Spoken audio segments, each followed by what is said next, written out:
Great Expectations, by Charles Dickens. Chapter 5. The apparition of a file of soldiers, bringing down the butt-ends of their loaded muskets on our doorstep, caused the dinner-party to rise from table in confusion, and caused Mrs. Joe, re-entering the kitchen empty-handed, to stop short and stare in her wondering lament of, "Gracious goodness, gracious me, what's gone with the pie?" The sergeant and I were in the kitchen, and Mrs. Joe stood staring, at which crisis I partially recovered the use of my senses. It was the sergeant who had spoken to me, and he was now looking round at the company, with his handcuffs invitingly extended towards them in his right hand, and his left on my shoulder. "Excuse me, ladies and gentlemen," said the sergeant, "but as I have mentioned at the door to this smart young shaver," which he hadn't, "I am on a chase in the name of the king, and I want the blacksmith." "And pray, what might you want with him?" retorted my sister, quick to resent his being wanted at all. "Missus," returned the gallant sergeant, "speaking for myself, I should reply, the honour and pleasure of his fine wife's acquaintance. Speaking for the king, I answer, a little job done." This was received as rather neat in the sergeant, insomuch as Mr. Pumblechook cried audibly, "Oh, good again!" "You see, blacksmith," said the sergeant, who had by this time picked out Joe with his eye, "we have had an accident with these, and I find the lock of one of them goes wrong, and the coupling don't act pretty. As they are wanted for immediate service, will you throw your eye over them?" Joe threw his eye over them, and pronounced that the job would necessitate the lighting of his forge fire, and would take nearer 2 hours than 1. "Will it? Then will you set about it at once, blacksmith?" said the off-hand sergeant, "as it's on his Majesty's service, and if my men can beat a hand anywhere, they'll make themselves useful." With that, he called to his men, who came trooping into the kitchen one after another, and piled their arms in a corner. And then they stood about, as soldiers do, now with their hands loosely clasped before them, now resting a knee or a shoulder, now easing a belt or a pouch, now opening the door to spit stiffly over their high stocks out into the yard. All these things I saw, without then knowing that I saw them, for I was in an agony of apprehension, but beginning to perceive that the handcuffs were not for me, and that the military had so far got the better of the pie as to put it in the background, I collected a little more of my scattered wits. "Would you give me the time?" said the sergeant, addressing himself to Mr. Pumblechook, as to a man whose appreciative powers justified the inference that he was equal to the time. "It's just gone 2:30. "That's not so bad," said the sergeant, reflecting. "Even if I was forced to halt here nigh 2 hours, that'll do. How far might you call yourselves from the marshes hereabouts? Not above a mile, I reckon?" "Just a mile," said Mrs. Joe. "That'll do. We begin to close in upon 'em about dusk. A little before dusk, my orders are. That'll do." "Convicts, sergeant?" asked Mr. Wopsle, in a matter-of-course way. "Aye," returned the sergeant. "2. They're pretty well known to be out on the marshes still, and they won't try to get clear of 'em before dusk. Anybody here seen anything of any such game?" Everybody, myself excepted, said no, with confidence. Nobody thought of me. "Well," said the sergeant, "they'll find themselves trapped in a circle, I expect, sooner than they count on. Now, blacksmith, if you're ready, His Majesty the King is." Joe had got his coat and waistcoat and cravat off, and his leather apron on, and passed into the forge. One of the soldiers opened its wooden windows, another lighted the fire, another turned to at the bellows, the rest stood round the blaze, which was soon roaring. Then Joe began to hammer and clink, and we all looked on. The interest of the impending pursuit not only absorbed the general attention, but even made my sister liberal. she drew a pitcher of beer from the cask for the soldiers, and invited the sergeant to take a glass of brandy. But Mr. Pumblechook said sharply, "Give him wine, mum. I'll engage there's no tar in that." So the sergeant thanked him, and said that as he preferred his drink without tar, he would take wine, if it was equally convenient.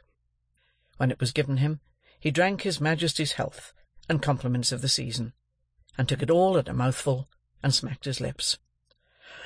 "Good stuff, eh, Sergeant?" said Mr. Pumblechook. "I'll tell you something," returned the sergeant. "I suspect that stuff's of your providing." Mr. Pumblechook, with a fat sort of laugh, said, "Aye, aye. Why?" "Because," returned the sergeant, clapping him on the shoulder, "you're a man that knows what's what." "Do you think so?" said Mr. Pumblechook, with his former laugh. "Have another glass." "With you, hob and nob," returned the sergeant. "The top of mine to the foot of yours, the foot of yours to the top of mine. Ring once, ring twice, the best tune on the musical glasses. Your health. May you live 1,000 years, and never be a worse judge of the right sort than you are at the present moment of your life." The sergeant tossed off his glass again, and seemed quite ready for another glass. I noticed that Mr. Pumblechook, in his hospitality, appeared to forget that he had made a present of the wine, but took the bottle from Mrs. Joe, and had all the credit of handing it about in a gush of joviality. Even I got some, and he was so very free of the wine that he even called for the other bottle, and handed that about with the same liberality when the first was gone. As I watched them, while they all stood clustering about the forge, enjoying themselves so much, I thought what terrible good sauce for a dinner my fugitive friend on the marshes was. They had not enjoyed themselves a quarter so much before the entertainment was brightened with the excitement he furnished, and now, when they were all in lively anticipation of the 2 villains being taken, and when the bellows seemed to roar for the fugitives, the fire to flare for them, the smoke to hurry away in pursuit of them, Joe to hammer and clink for them, and all the murky shadows on the wall to shake at them in menace, as the blaze rose and sank, and the red-hot sparks dropped and died, the pale afternoon outside almost seemed in my pitying young fancy to have turned pale on their account. Poor wretches! At last Joe's job was done, and the ringing and roaring stopped. As Joe got on his coat, he mustered courage to propose that some of us should go down with the soldiers, and see what came of the hunt. Mr. Pumblechook and Mr. Hubble declined, on the plea of a pipe and ladies' society, but Mr. Wopsle said he would go, if Joe would. Joe said he was agreeable, and would take me, if Mrs. Joe approved. We never should have got leave to go, I am sure, but for Mrs. Joe's curiosity to know all about it, and how it ended. As it was, she merely stipulated, "If you bring the boy back, with his head blown to bits by a musket, don't look to me to put it together again." The sergeant took a polite leave of the ladies, and parted from Mr. Pumblechook as from a comrade, though I doubt if he were quite as fully sensible of that gentleman's merits under arid conditions as when something moist was going. His men resumed their muskets and fell in. Mr. Wopsle, Joe, and I received strict charge to keep in the rear, and to speak no word after we reached the marshes. When we were all out in the raw air, and were steadily moving towards our business, I treasonably whispered to Joe, "I hope, Joe, we shan't find them." And Joe whispered to me, "I'd give a shilling if they had cut and run, Pip." We were joined by no stragglers from the village, for the weather was cold and threatening, the way dreary, the footing bad, darkness coming on, and the people had good fires indoors, and were keeping the day. A few faces hurried to glowing windows, and looked after us, but none came out. We passed the finger-post, and held straight on to the churchyard. There we were stopped a few minutes by a signal from the sergeant's hand, while 2 or 3 of his men dispersed themselves among the graves, and also examined the porch. They came in again without finding anything, and then we struck out on the open marshes, through the gate at the side of the churchyard. A bitter sleet came rattling against us here on the east wind, and Joe took me on his back. Now that we were out upon the dismal wilderness, where they little thought I had been within 8 or 9 hours, and had seen both men hiding, I considered for the first time, with great dread, if we should come upon them, would my particular convict suppose that it was I who had brought the soldiers there? He had asked me if I was a deceiving imp, and he had said I should be a fierce young hound if I joined the hunt against him. Would he believe that I was both imp and hound in treacherous earnest, and had betrayed him? It was of no use asking myself this question now. There I was, on Joe's back, and there was Joe beneath me, charging at the ditches like a hunter, and stimulating Mr. Wopsle not to tumble on his Roman nose, and to keep up with us. The soldiers were in front of us, extending into a pretty wide line, with an interval between man and man. We were taking the course I had begun with, and from which I had diverged in the mist. Either the mist was not out again yet, or the wind had dispelled it. Under the low red glare of sunset, the beacon and the gibbet and the mound of the battery and the opposite shore of the river were plain, though all of a watery lead colour. With my heart thumping like a blacksmith at Joe's broad shoulder, I looked all about for any sign of the convicts. I could see none. I could hear none. Mr. Wopsle had greatly alarmed me more than once by his blowing and hard breathing, but I knew the sounds by this time, and could dissociate them from the object of pursuit. I got a dreadful start when I thought I heard the file still going, but it was only a sheep bell. The sheep stopped in their eating and looked timidly at us, and the cattle, their heads turned from the wind and sleet, stared angrily as if they held us responsible for both annoyances. But except these things, and the shudder of the dying day in every blade of grass, there was no break in the bleak stillness of the marshes. The soldiers were moving on in the direction of the old battery, and we were moving on a little way behind them, when all of a sudden we all stopped. For there had reached us on the wings of the wind and rain a long shout. It was repeated. It was at a distance towards the east, but it was long and loud. Nay, there seemed to be 2 or more shouts raised together, if one might judge from a confusion in the sound. To this effect the sergeant and the nearest men were speaking under their breath, when Joe and I came up. After another moment's listening, Joe, who was a good judge, agreed, and Mr. Wopsle, who was a bad judge, agreed. The sergeant, a decisive man, ordered that the sound should not be answered, but that the course should be changed, and that his men should make towards it at the double. So we slanted to the right, where the east was, and Joe pounded away so wonderfully that I had to hold on tight to keep my seat. It was a run indeed now, and what Joe called, in the only 2 words he spoke all the time, a winder. Down banks and up banks, and over gates, and splashing into dikes, and breaking among coarse rushes, no man cared where he went. As we came nearer to the shouting, it became more and more apparent that it was made by more than one voice. Sometimes it seemed to stop altogether, and then the soldiers stopped. When it broke out again, the soldiers made for it at a greater rate than ever, and we after them.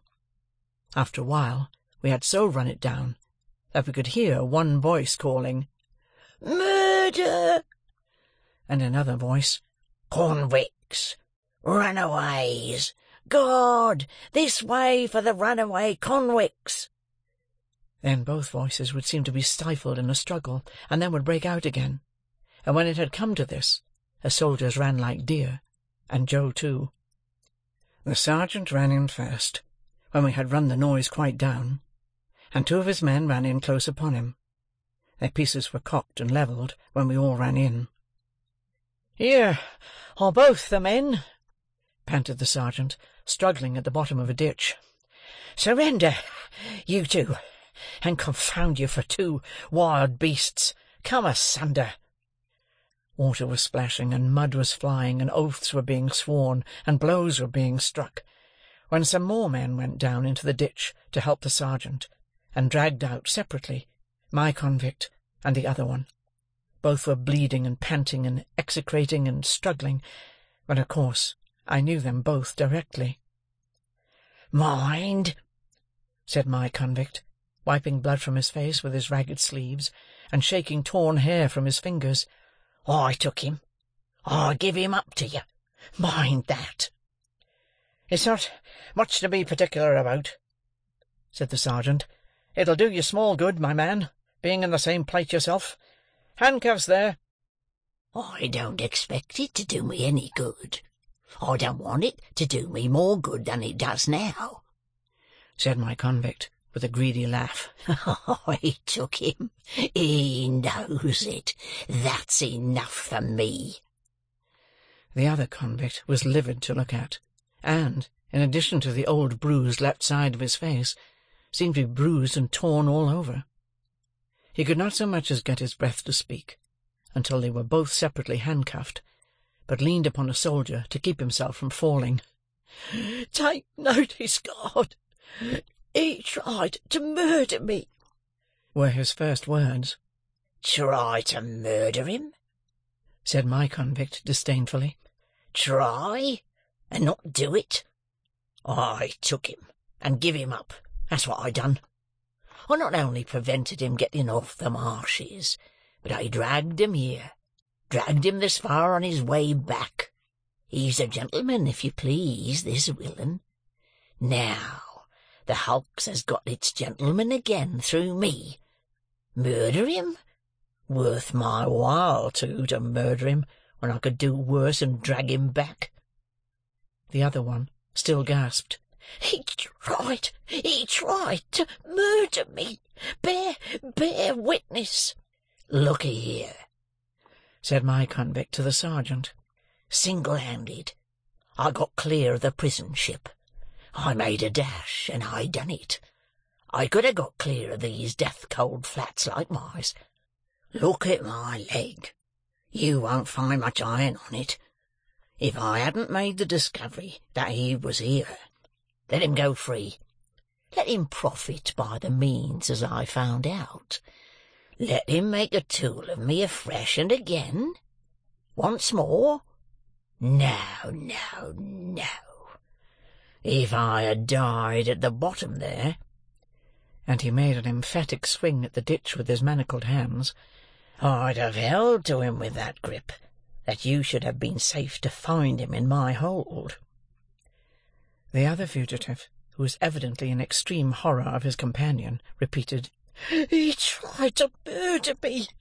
I should have been a dead man if you had not come up." "He lies," said my convict, with fierce energy. "He's a liar born, and he'll die a liar. Look at his face. Ain't it written there? Let him turn those eyes of his on me. I defy him to do it." The other, with an effort at a scornful smile, which could not, however, collect the nervous working of his mouth into any set expression, looked at the soldiers, and looked about at the marshes and at the sky, but certainly did not look at the speaker. "Do you see him?" pursued my convict. "Do you see what a villain he is? Do you see those grovelling and wandering eyes? That's how he looked when we were tried together. He never looked at me." The other, always working and working his dry lips, and turning his eyes restlessly about him, far and near, did at last turn them for a moment on the speaker with the words, "You are not much to look at," and with a half-taunting glance at the bound hands. At that point my convict became so frantically exasperated that he would have rushed upon him, but for the interposition of the soldiers. "Didn't I tell you," said the other convict then, "that he would murder me, if he could?" And any one could see that he shook with fear, and that there broke out upon his lips curious white flakes, like thin snow. "Enough of this parley," said the sergeant. "Light those torches." As one of the soldiers, who carried a basket in lieu of a gun, went down on his knee to open it, my convict looked round him for the first time, and saw me. I had alighted from Joe's back on the brink of the ditch where we came up, and had not moved since. I looked at him eagerly when he looked at me, and slightly moved my hands and shook my head. I had been waiting for him to see me, that I might try to assure him of my innocence. It was not at all expressed to me that he even comprehended my intention, for he gave me a look that I did not understand, and it all passed in a moment. But if he had looked at me for an hour or for a day, I could not have remembered his face ever afterwards as having been more attentive. The soldier with the basket soon got a light, and lighted 3 or 4 torches, and took one himself and distributed the others. It had been almost dark before, but now it seemed quite dark, and soon afterwards very dark. Before we departed from that spot, 4 soldiers, standing in a ring, fired twice into the air. Presently we saw other torches kindled at some distance behind us, and others on the marshes on the opposite bank of the river. "All right," said the sergeant. "March!" We had not gone far, when 3 cannon were fired ahead of us, with a sound that seemed to burst something inside my ear. "You are expected on board," said the sergeant to my convict. "They know you are coming. Don't straggle, my man. Close up here." The 2 were kept apart, and each walked, surrounded by a separate guard. I had hold of Joe's hand now, and Joe carried one of the torches. Mr. Wopsle had been for going back, but Joe was resolved to see it out, so we went on with the party. There was a reasonably good path now, mostly on the edge of the river, with a divergence here and there where a dyke came, with a miniature windmill on it, and a muddy sluice-gate. When I looked round, I could see the other lights coming in after us. The torches were carried, dropped great blotches of fire upon the track, and I could see those, too, lying smoking and flaring. I could see nothing else but black darkness. Our lights warmed the air about us with their pitchy blaze, and the 2 prisoners seemed rather to like that, as they limped along in the midst of the muskets.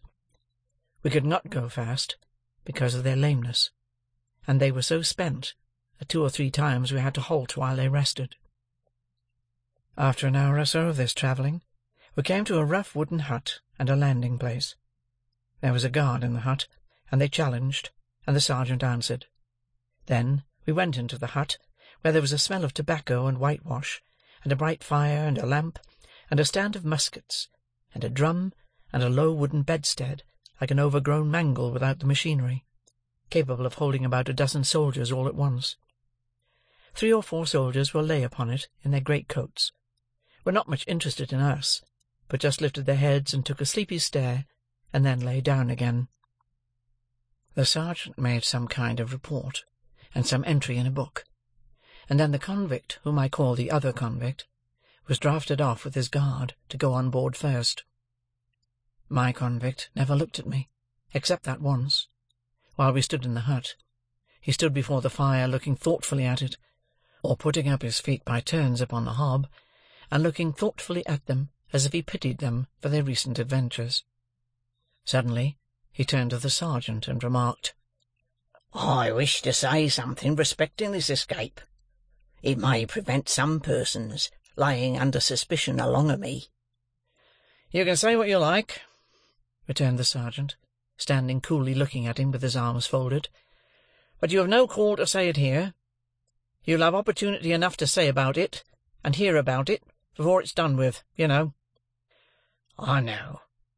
But this is another pint, a separate matter. A man can't starve, at least I can't. I took some victuals up at the village over yonder, where the church stands, a'most out on the marshes." "You mean stole?" said the sergeant. "And I'll tell you where from. From the blacksmith's." "Hello," said the sergeant, staring at Joe. "Hello, Pip," said Joe, staring at me. "It was some broken victuals, that's what it was, and a dram of liquor, and a pie." "Have you happened to miss such an article as a pie, blacksmith?" asked the sergeant confidentially. "My wife did, at the very moment when you came in. Don't you know, Pip?" "So," said my convict, turning his eyes on Joe in a moody manner, and without the least glance at me. "So you're the blacksmith, are you? Then I'm sorry to say I've eat your pie." "God knows you're welcome to it, so far as it was ever mine," returned Joe, with a saving remembrance of Mrs. Joe. "We don't know what you have done, but we wouldn't have you starve to death for it. Poor miserable fellow creetur, would us, Pip?" The something that I had noticed before clicked in the man's throat again, and he turned his back. The boat had returned, and his guard were ready, so we followed him to the landing-place, made of rough stakes and stones, and saw him put into the boat, which was rowed by a crew of convicts like himself. No one seemed surprised to see him, or interested in seeing him, or glad to see him, or sorry to see him, or spoke a word, except that somebody in the boat growled, as if to dogs, "Give way, you!" which was the signal for the dip of the oars.